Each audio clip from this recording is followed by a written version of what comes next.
11:15 ঠিক এই সময় কিছুক্ষণ আগেই শেষ হলো পরিচালকদের বৈঠক। যা জানতে পারা গেল সেটা হচ্ছে আগামীকাল সন্ধ্যে 7টা অবধি সময় এবং তারপরে পরবর্তী সিদ্ধান্ত। আমি শুধু জিজ্ঞেস করছি যে ঠিক কী সিদ্ধান্ত, কারণ অনেক মেল চালাচালি হয়েছে, অনেকবার চেষ্টা হয়েছে কথা বলার জন্য আর কি, ফেডারেশনের সাথে কথা বলার জন্য। এরপর ঠিক কী? এরপর ঠিক কি সেটা সাংগঠনিকভাবে সিদ্ধান্ত নেওয়া হবে। আচ্ছা, আমি তো একা সিদ্ধান্ত নেবার বা বলার কেউ নই। সেটা কালকে সন্ধেবেলা অবধি সময় দেওয়া হয়েছে।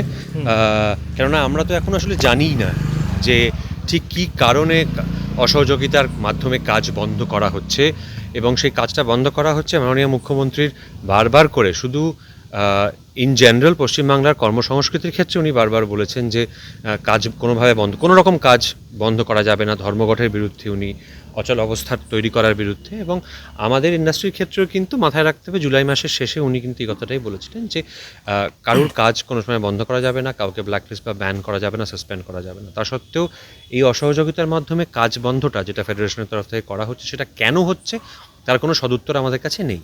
তো আমরা আশা করব সদুত্তর একটা পাবো।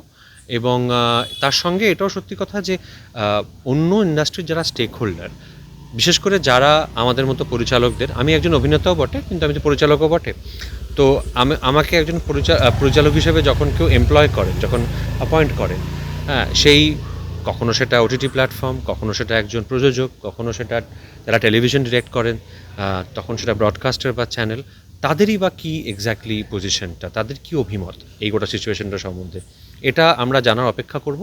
জানার পর আমরা আলোচনা করে সিদ্ধান্ত নেব। আমার একটা ছোট্ট প্রশ্ন, সেটা হচ্ছে হঠাৎ কিছুক্ষণের জন্য মানে আমাদের কাছে সত্যি একটা মানে আনন্দের খবর ছিল যে কৌশিক গঙ্গোপাধ্যায় একটি ভিডিও করেন, কিন্তু জানান যে মোটামুটি মিটমাট হয়ে গিয়েছে, আমরা এই বছরের প্রথম বাংলা ছবি শুরুও হবে।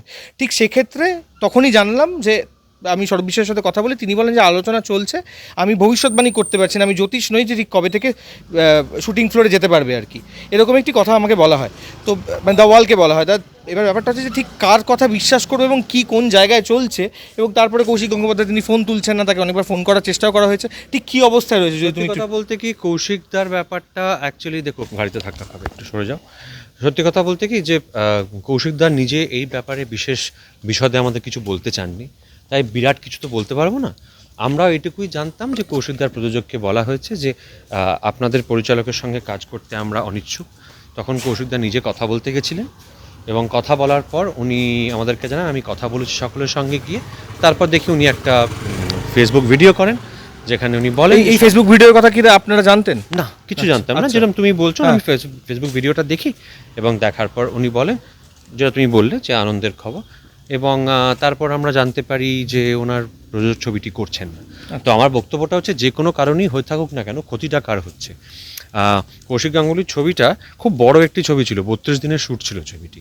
কৌশিক গাঙ্গুলি নিজে তো একার লাভ হতো না ছবিটা হলে, তার সঙ্গে তো কৌশিকদার যে পুরো ইউনিটটা, এবং খুব বড় ছবি, প্রচুর অ্যাকশন ছিল, সব প্রচুর লোকের মানে প্রচুর লোক কাজ করতেন ওটাতে, এমপ্লয়মেন্ট জড়িয়ে ছিল। হ্যাঁ, তো তারা তো সেই 32 দিনের রুজিটা হারালেন কমপ্লিটলি।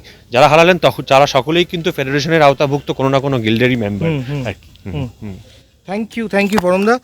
যেটা জানলাম সেটা হচ্ছে যে এখনও অস্থির অবস্থা আর কি কোটাটা নিয়ে। আগামীকাল সন্ধ্যে 7টা অবধি পরিচালকরা জানিয়েছেন তারা অপেক্ষায় থাকবেন, তারা জানাবেন, তারা অপেক্ষায় থাকবেন এই কারণে যদি কোনো সদুত্তর মেলে ফেডারেশনের পক্ষ থেকে। যদি সেটা না হয় তারপরের পদক্ষেপ জানা যাবে আগামীকাল সন্ধ্যে 7টার ঠিক পরেই। আমার সঙ্গে ক্যামেরা অভিনবর সঙ্গে শুভঙ্কর, দ্য ওয়াল।